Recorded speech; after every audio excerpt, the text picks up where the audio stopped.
The effects of sequester will be far-reaching, but the military might be the hardest area hit. And it won't just be military personnel who are affected. Chris Sadeghi went to Fort Hood, where a lot of people are bracing for the impact.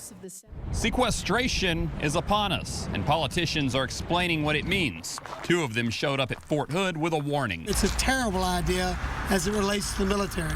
Representatives John Carter and Roger Williams say a bad idea to the tune of up to 6,000 civilian employees furloughed at Fort Hood, nearly 600 employees and contractors cut completely.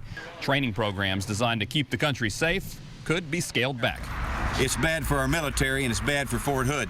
There's no getting around it. And the bad news travels fast and far away from the Army post. Everybody's kind of worried right now. And if sequester hits military installations the hardest, it also hits military communities the hardest. Here at Henderson's Family Restaurant in Killeen, they say they're already scared. Customers are talking about that too. Juan Jung owns Henderson's and says it's hard to ignore.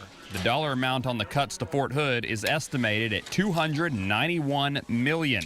Money that may have ultimately trickled its way to the cash box would be gone. Businessmen, local friends who are in small business like me, they are kind of very worried. Worried that cuts here will also mean cuts here. That means that business will lay off some people, or, their budget is tight. A bite that will be hard to swallow, no matter how great the food is. In Killeen, Chris Sadeghi, KXAN News.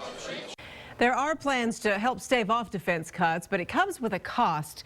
Two Central Texas lawmakers, Republicans John Carter and John Williams, are backing a resolution that will offset defense spending cuts. But in order to pay for that, it would cut parts of the Affordable Care Act and stimulus.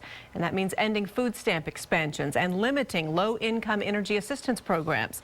It would also freeze home foreclosure prevention and prevent bailouts of corporations with tax dollars. With little action on these cuts, we wanted to see where our lawmakers are right now that this deadline has passed. Senator John Cornyn is in Washington tonight, but Central Texas' entire House delegation is back home from Texas since the House is not in session right now. It is worth noting here that every federal representative for folks in Central Texas voted for the Budget Control Act, which created these automatic cuts. Senator Ted Cruz, though, and Representative Roger Williams were not in Congress there at the time, so of course they did not vote on that. Be sure to join our political reporter Josh Hinkle Sunday morning at 8:30 for In Session In Depth. The big topic will be, what will Texas do now that those cuts are in effect?